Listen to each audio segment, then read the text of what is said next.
Welcome to the May 7th, 2017 Guitar Blog episode on how to compose interesting guitar riffs. There are several ways to make your guitar riffs sound more interesting. It can be as simple as adding passing tones from maybe modes or exotic scales, or it could include having a drone note down in the bass underneath a repeating line, or you could add two-note chords or use octave displacement, sequencing lines. There's lots of options in doing this. And in this lesson, we're going to look at a few of those. We're going to have a collection of ideas that you can apply right away to compose more interesting guitar riffs. And as always, the handout for this lesson will be in the members area at creativeguitarstudio.com. So let's not waste any more time. We'll zoom in on the neck and start going through some of these riffs.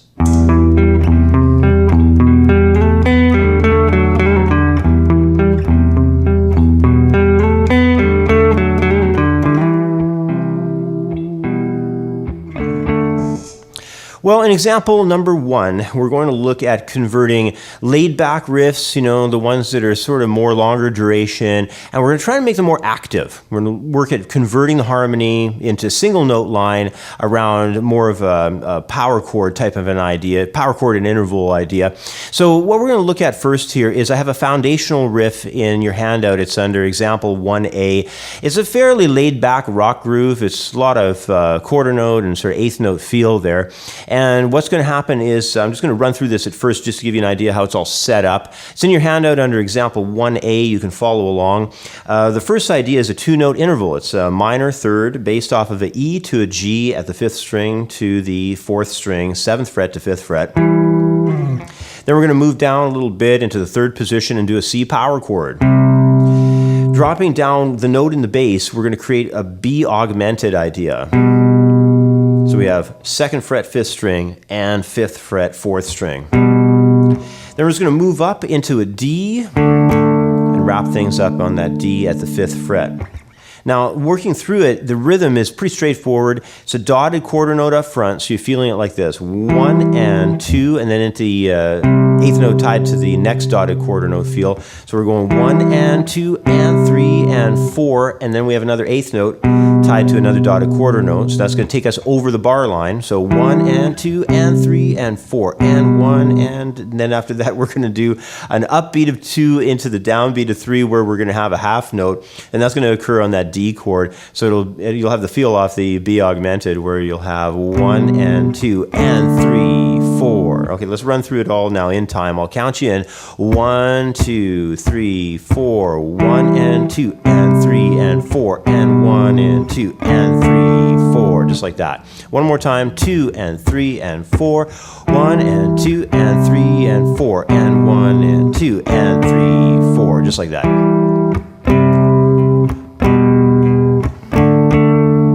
You can tell it's an E minor riff. It's kind of got a long duration to it, and that's going to be example number 1A. But what we want to do is create something to go along with that, something that can either be used in a secondary upcoming part of the piece of music that you're writing, or maybe as a secondary guitar idea. You heard me start the lesson plan off by playing both of these riffs over top of one another, so you got a chance to hear this laid back one and the one we're about to do in example number 1B.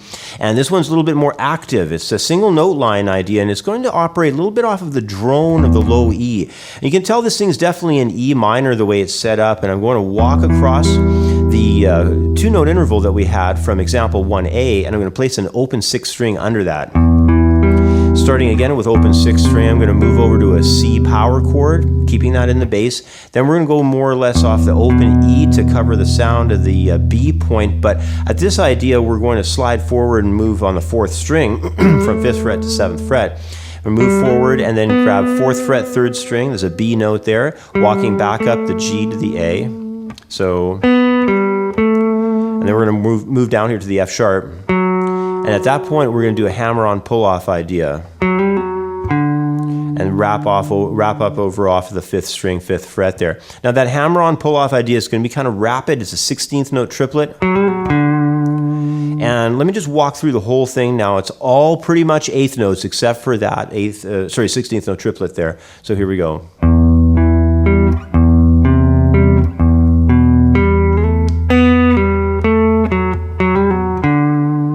You can tell, really 8th note driven. Lots of low E in the bass on that first measure. 1 and 2 and 3 and 4 and 1 and 2 and 3 and 4.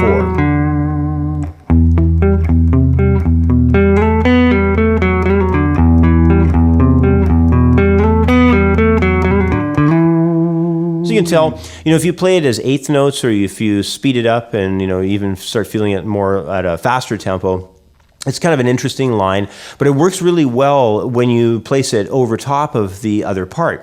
Now I've got the other part on the loop pedal. I'll hit that right now. So you can tell there. That's our original part. Now what I'm going to do is I'm going to layer the secondary part over top of it.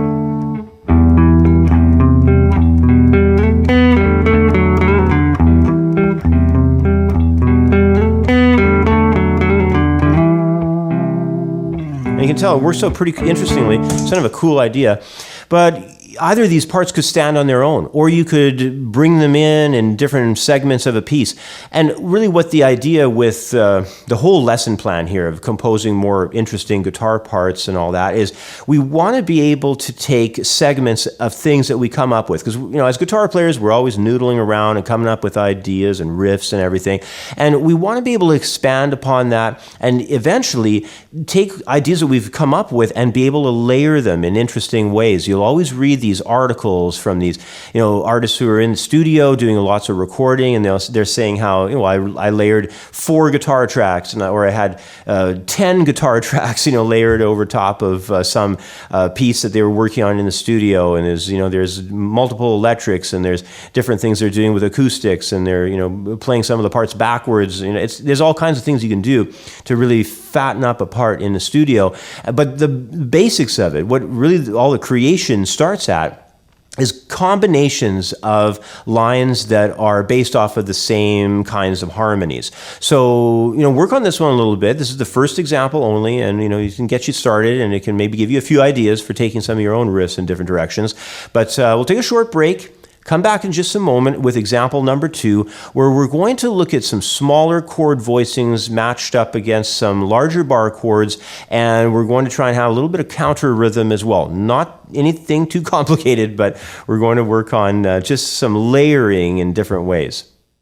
When it comes to online guitar lessons, there's no place better than CreativeGuitarStudio.com. General membership to the site is always free, and paid memberships to access our step-by-step beginner, intermediate, and advanced guitar programs are offered in reasonable monthly and annual packages. Skype lessons are also available if you need more specific instruction one-on-one to discuss the finer details of your guitar playing. Sign up today at CreativeGuitarStudio.com.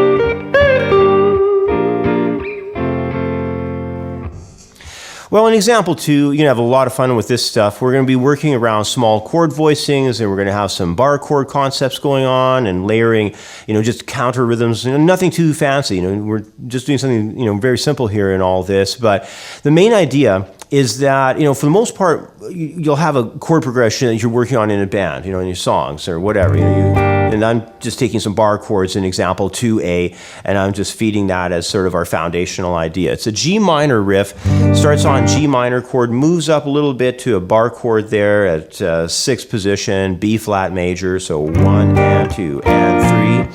Moves down the neck a little bit there, grabs an F, sustains it over the bar line, and then comes in off the upbeat of 2 on a C minor and rolls over to sort of a C11, or you could call it B flat with C in the bass. Just kind of turning things around like that. So it's a, kind of a common sounding riff. There's nothing too crazy going on here.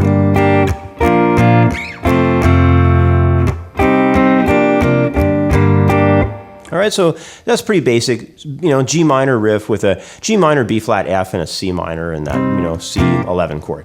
Now, around that though, you know, let's say you're using that for some section of your song and it, worked okay, but let's take some ideas and throw them around here. Let's say you wanted to move to the next section, you wanted it to be a little bit lighter, toned down on the dynamics of the piece and all that. What you could do is cut those chords back pretty severe, and that's what I did in my example 2B, is I just set up some small triads. I went to this little shape here at 8, 7, and 8, 4th string, 3rd string, 2nd string. Did that little one right there to start things off. That's a G minor, but it's a very small one. It's a very warm sounding chord. Then what I did next is I took a portion here of the B flat, just these 2 tones out of the B flat. That's the tones off of the 5th and 4th strings at the 8th fret there. And then I added in, on top there, I added an F. So I've got that F tone there. It's kind of like a B flat chord, I guess you could say, with a F in the bass. The B flat is almost more just like a power chord though, based off of the 4th guitar string, and I've got that F down below. But it functions for the sound of the B flat major chord from example 2A. It's just a very cut back version. Now for the F major's arrival, remember before in example 2A we had that huge F major bar chord down in 1st position. I'm going to do a small triad idea here. That's it's not even really a triad, it's just like a major 3rd interval off of the 5th and 4th strings, and then I'm adding in the octave of F up top. So small shape, kind of an easy shape to fret, there's not much to it. So far I've got the G minor, I've got that sort of B flat bar chord idea. Well, it's almost more, I should say, a B flat power chord with F in the bass. And then I'm going to move over to an F major. I guess in a way you could also look at that as kind of a suspended sound too off of F. So I don't know, it's got so few notes, that's the trouble. When you have less notes, it can make your chord types that you're trying to build and name more difficult to name. Less notes, harder to name. Anyway, let's move on. We've got a guitar lick that's going to be covering those last couple of chord shots. We had the C minor into that B flat with C in the bass, or you call it C dominant 11 or whatever you want to name it as. But the 4th string has a slide idea coming up to some pentatonic lick ideas that happen way up there in G minor. You got that pentatonic scale in the 10th position. If you're following my advanced guitar program that I got in the members area of my website, then you know that this is a pattern number 2 G minor pentatonic. So that's the shape that we're operating out of to wrap this line up, So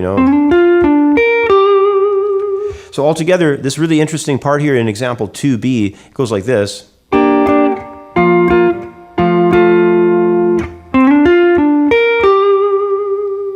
It's got the riff ideas with the chords, the small 3-note chords up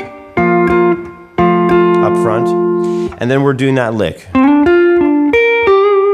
You put it all together and you get this.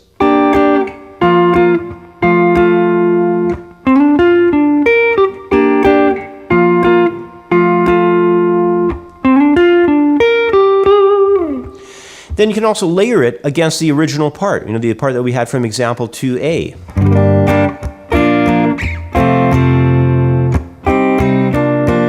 So I'm going to hit the loop pedal, play that.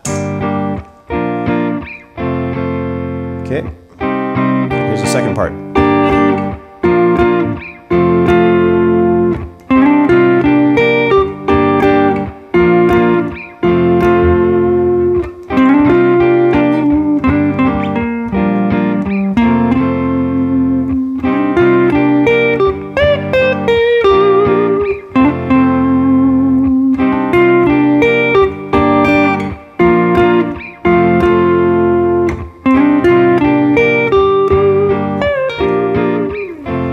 There you go. Lots of work that you can get into with that, and for the experimentation level of just getting other ideas over top of foundational parts, there's a long way you can go, even with just the couple of ideas that we started off here in the lesson. We looked through example 1, where we have those single note line concepts over top of the sort of power chord riff. And then in example 2 here, we had the large bar chord riff.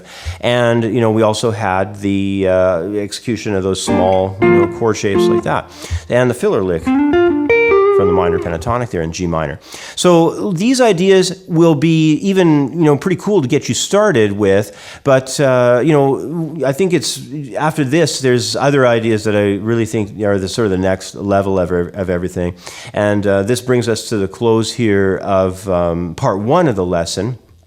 And then after this, what we're going to do is move to the members area. Hopefully you're a member of the website, and if you've pulled a membership and you're already going through the curriculum, then these supplemental videos that I have on the site are excellent. They'll give you lots of extra work to be able to motor along through. Now, if you're not a member of the site and you're wondering what is going on next in part two, I've got a lot of interesting ideas there. There's going to be some simple quarter note and eighth note rhythms that we're going to mix and match and just sort of show the power and the strength of just real simplicity and what it can do in a rhythm part. And then we're also going to look at some more advanced ideas with some simple polyrhythm concepts. But if you're not sure what a polyrhythm is, it's like having a counter rhythm against an existing part. So that's going to be really interesting. That's going to be an example 4. So I hope that you'll consider pulling a membership for the website. Just go to creativeguitarstudio.com. There's loads of lessons on there, and then of course there's all the courses, which is why everybody tends to sign up in the first place. So anyway, I hope to see you next in the members area, and we'll carry on with this lesson on creating more interesting guitar riffs. The Music Reading Phase 1 ebook has over 30 pages of comprehensive project lessons covering the entire 5th reading position on the guitar. Music reading charts and drills will work to help students memorize the positions of all the 5th position notes, including important sharp and flat tones. Several original and classic pieces of sheet music will help students to gain a solid understanding for this region of the neck.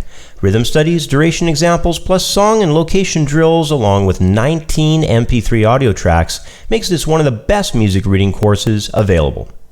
Music Reading Phase 1 is available for instant download in the View Our Products area at creativeguitarstudio.com. Thanks for watching part 1 of the lesson. Be sure to sign up for a membership at creativeguitarstudio.com to watch part 2. In part 2, we'll study how to work with quarter and eighth note rhythms as well as more complex polyrhythms. Plus, as a member, you'll be able to download the handout for this lesson along with many more professionally presented guitar lessons. Thanks for watching, and we'll catch up next in the members area.